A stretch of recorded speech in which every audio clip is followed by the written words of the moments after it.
A very good morning students. हमने last class में Hindi reader का फर्स्ट चैप्टर हिंद देश के निवासी, इस चैप्टर के हमने कठिन शब्द कर लिए थे। आज हम करेंगे इस चैप्टर के शब्दार्थ और मौखिक प्रश्न।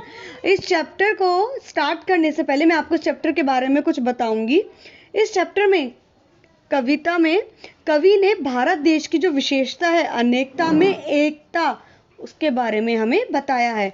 कवि कहते हैं जिस प्रकार बेला, गुलाब, चंपा ये सभी फूल मिलकर जब एक माला में बनती हैं तो ये एक हो जाते हैं, उसी प्रकार कोयल, पपीहा, बुलबुल ये सभी पक्षी, इनकी बोली अलग अलग होने के बाद भी ये एक ही राग में ही गाते हैं। कवि ने इस कविता में एकता के बारे में हमें बताया है। अब हम करेंगे शब्दार्थ। पहला है निवासी। निवासी का अर्थ होता है रहने वाला, जैसे हम भारत के निवासी हैं, हम भारत में रहते हैं। सेकंड, जन। जन का अर्थ होता है लोग। थर्ड, न्यारी। न्यारी का अर्थ होता है सबसे अलग, जैसे कोयल की आवाज़ सबसे मीठी है, सबसे अलग है, सबसे न्यारी है।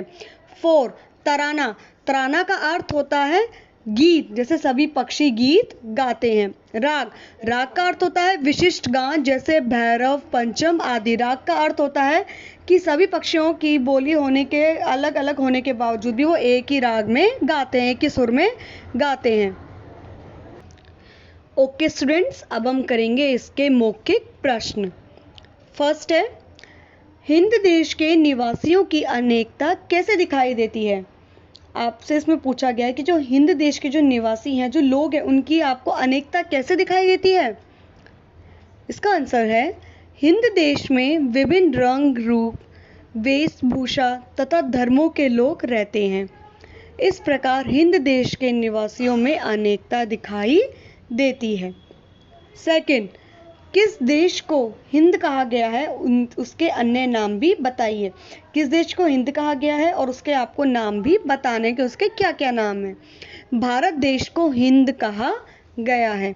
इसे हिंदुस्तान, इंडिया और आर्यव्रत के नामों से भी जाना जाता है। थर्ड, इस कविता में किन किन फूलों का नाम आया है। आपको इसमें बताना है कि इस कविता में किस किस फूलों का नाम आया है। इस कविता में चमेली, चंपा, जूही, गुलाब और बेला फूलों के नाम आए हैं। फोर, कविता का भाव बताइए। इसमें आपको बताना है कि कविता का मूल भाव क्या है। इस पूरी कविता का आपको मूल भाव इसमें बताना है। इस कविता में भारत देश की विशेषता, अनेकता में एकता के बारे में बताया गया है। यहाँ विभिन्न रंग, रूप, वेश, भाषा, धर्म के लोग मिलजुल कर रहते हैं। यही विशेषता हमें दुनिया में अलग पहचान दिलाती है। बच्चों, इसमें इस कविता में भारत देश की जो विशेषता है वो अनेकता में एकता के बारे में इसमें बताया गया है। यहाँ पर सभी लोगों का रंग रूप अलग होता है, उनकी वेशभूषा, उनका पहनावा भी अलग होता है, उनका धर्म भी अलग होता है, लेकिन फिर भी सब मिलजुल कर रहते हैं। यही विशेषता हमें दुनिया में अलग पहचान दिलाती है। ओके स्टूडेंट्स, अब आपको शब्दार्थ अपनी नोटबुक में करने हैं, हिंदी रीडर की नोटबुक में आपको करने हैं, और आपके हैंडराइटिंग नीट एंड क्लीन होना चाहिए आपका वर्क, एंड आपको अपना वर्क मुझे शो करना है। ओके, आप अपना वर्क व्हाट्सएप पर मुझे सेंड करेंगे। Okay students, thank you.